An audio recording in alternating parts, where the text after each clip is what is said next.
Hello, Spring here, sitting in my garden on an ex sofa from inside the house. Tracy's just bought a new sofa, so this one is outside.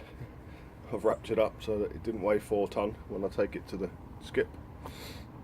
Anyway, just got home from work. It's 6:30 on Tuesday the 26th of September 2017.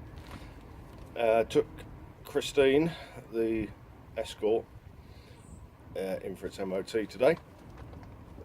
We named her Christine early last winter because of the 3-month ordeal I had getting the brakes to work. Christine after the 1958 Plymouth Fury of the film of the same name. Well, now I'm going to change her name to Christine, but not Christine after the Plymouth Fury. Christine Perfect after the singer keyboard player from Fleetwood Mac, later to become Christine Mk3. That's some pointless information for you. So took her for the MOT. My MOT tester is the strictest MOT tester on this planet. He tests the testers and he does all the police investigation work for them. So fine tooth comb inside a fine tooth comb, but that's the way I wanted it, because if anything was wrong with it, I was just going to fix it, make it perfect, Christine perfect. So took it in this morning. He rang me at 1 o'clock and said she's all ready, passed with flying colours, bells and whistles, mechanically as sound, if not sounder, than the car when it left the Ford factory, which is probably a bit of an exaggeration, but needless to say, he was impressed and he really loved the car, as did everybody else at work when I took it into work for the afternoon. I was slightly dubious about whether the brakes were as good as they could be. He said they were as good as a brand new Mk3 Escort ever was, brakes wise. Just remember, it's 33 years old and brakes now are so much more advanced than they used to be, which is great, confidence inspiring. I'm glad I did everything right on the braking system. And then the carburetor setup, mixture, etc.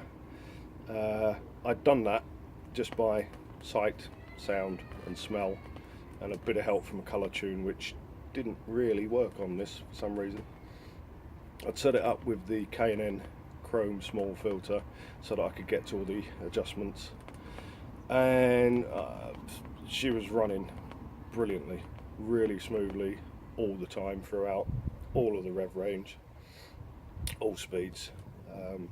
And then if you watch my last video, I put all this standard kit back on, the induction, the vacuum pipes, the heat exchanger from the manifold and all of the standard bits.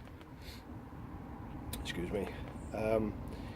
So he tested all that, the emissions, and he put it on all his fancy machinery, and it came out bang on where it should be, which was a really lucky guess, really. So when I'd set it up with the K&N small filter, I must have had it running just a tad lean, because with all the new encumbrance of the original filter system, with a new filter inside, of course, it brought it to exactly the point it should be. So great, fantastic. So that stays on, no modifications required.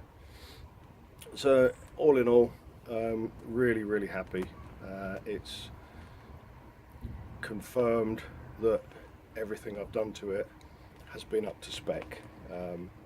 Not having been a mechanic for, I think, about 20 years now, I went off into vehicle spraying and bodywork, and then I went into industrial coating before I went off into scaffolding.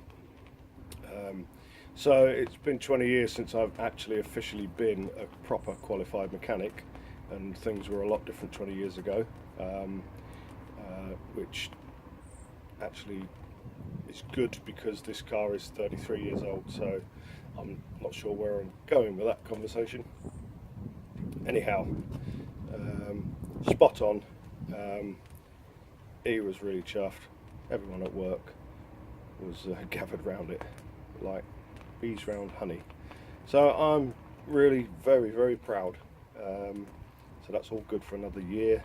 I shall continue tinkering. There's always something to do on an old car. Little bits of trim and bits of stuff I want to get back to perfect. The idea being I'll keep the car for as long as possible. It's an investment. It's already increasing in value since in the year that I've bought it. So anyway, that's it. I've had enough now. I'm going to go in. So thanks a lot for watching my 6-minute 12-second update. 13, 14, 15, 16. See you later. Thanks for watching. Cheers, and well done, Christine. Perfect.